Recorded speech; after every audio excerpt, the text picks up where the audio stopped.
ચાલો વિદ્યાર્થી મિત્રો, રાઠોડ સર યુટ્યુબ ચેનલમાં આપનું સ્વાગત છે। અહીંયા આપણે ધોરણ 10 ની અંદર ચેપ્ટર નંબર 2 બહુપદી જોઈએ કે જેની અંદર બોર્ડની અંદર પૂછાતો 6 ગુણનો પૂછાશે, જેની અંદર 2 દાખલા આવશે એટલે 4 ગુણના અને 2 વિકલ્પો અને ખાલી જગ્યામાં આવશે એટલે કુલ 6 ગુણનો આવશે। હવે આપણે પહેલા એની માહિતી લઈ લઈએ કે સૌ પ્રથમ બહુપદી કોને કહેવાય કે જેને px દ્વારા દર્શાવવામાં આવે છે કે સુરેખ બહુપદીના પ્રકાર જોઈએ।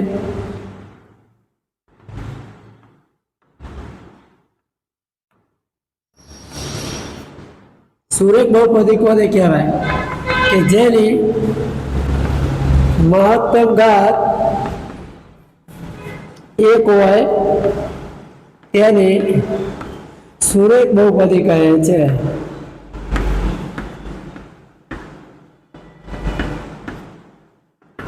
એમાં સમીકરણ લાગશે px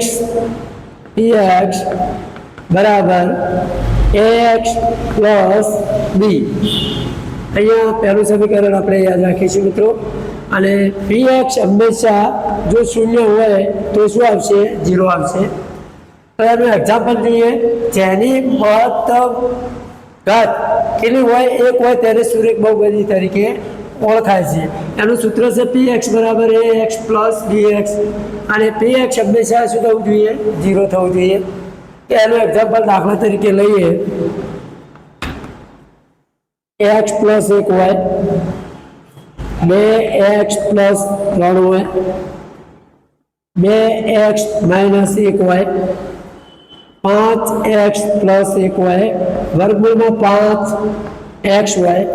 અહીંયા આ બધા ઉદાહરણ આપણે જેના જોઈએ એ સુરેખ બહુપદીના આવશે કે જેની એક ઘાત હશે દરેકમાં। જો અહીંયા એક ઘાત, અહીંયા એક ઘાત, અહીંયા અને અહીંયા, તો અહીંયા 30x સાથે તો એ સહગુણક છે અને બી પણ અચળ પદ છે, એ થશે।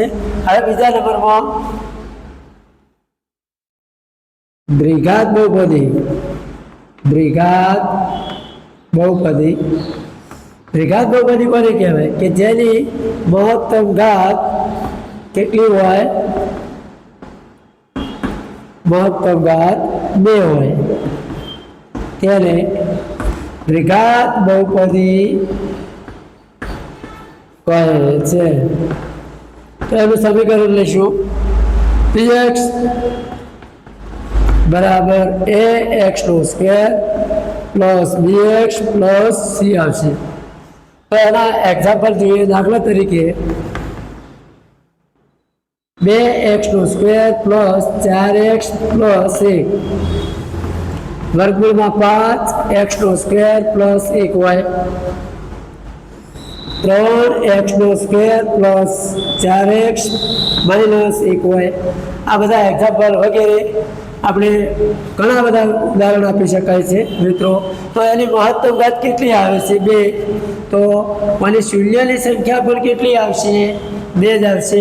તો શૂન્યની સંખ્યા લખી તો પણ 2 જ હોય છે। સુરેખ બહુપદીમાં શૂન્યની સંખ્યા કેટલી હોય મિત્રો? તો શૂન્યની સંખ્યા 1 હોય છે। પ્રકાર નંબર 3 ત્રિઘાત બહુપદી।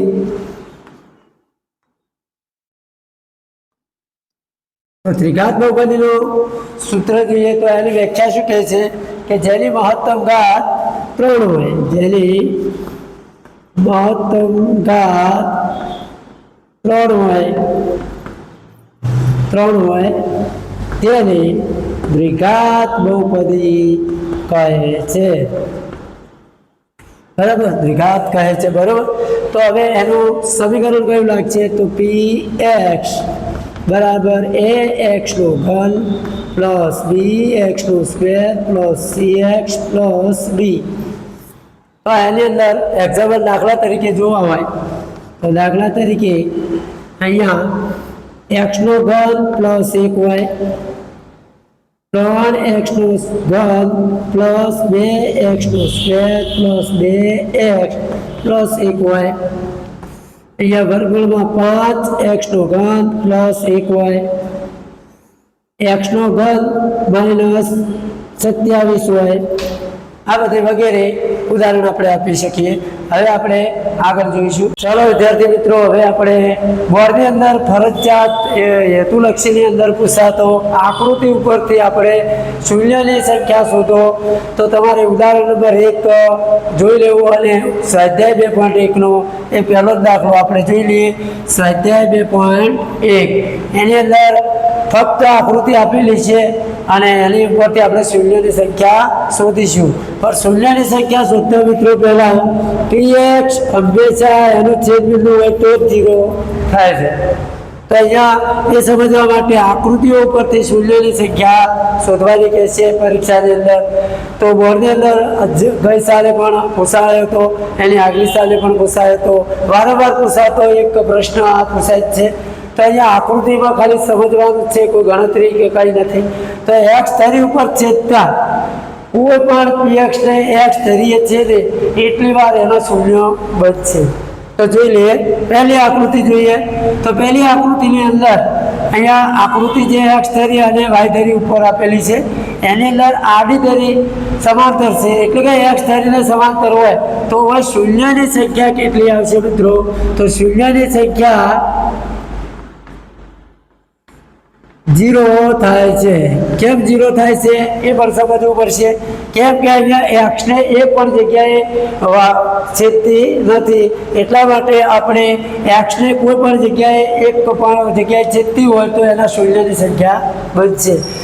અહીંયા આકૃતિ નંબર 2 જોઈએ. આકૃતિ નંબર 2, તો 2 ની અંદર એક્સ ધરીમાં કેટલી વાર છેદે છે? તો વાયમાં છેદે છે, પરંતુ એક્સમાં કેટલી વાર છેદે છે? એક વાર છેદે છે. તો અહીંયા શૂન્યની સંખ્યા આપણને એ મળે. તો શૂન્યની સંખ્યા અહીંયા કેટલી આવશે? 1 આવશે. કેટલી આવશે? 1. બરાબર. હવે આગળ ત્રીજી આકૃતિમાં તમને ખબર પડી જશે કે અહીંયા એક્સ ધરીને કેટલી વાર છેદે છે? તો અહીંયા 1 વાર, 2 વાર અને 3 વાર. એટલે શૂન્યની સંખ્યા કેટલી આવશે મિત્રો? શૂન્યની સંખ્યા 3 થશે. કેટલી થશે? 3. એક્સ ધરીને છેદતી હોય એ ધ્યાનમાં લેવાની મિત્રો. અમુક વાય ધરીને પણ ધ્યાનમાં લેતા હોય છે તો ખોટું પડશે. અહીંયા એક્સ ધરી હોય તે આપણે મગજમાં લેશું. હવે આકૃતિ નંબર 4, આકૃતિ નંબર 4 ની અંદર શૂન્યની સંખ્યા મિત્રો કેટલી આવશે? એક્સ ધરીને કેટલી વાર છેદે છે? 1 અને 2. તો શૂન્યની સંખ્યા કેટલી આવશે?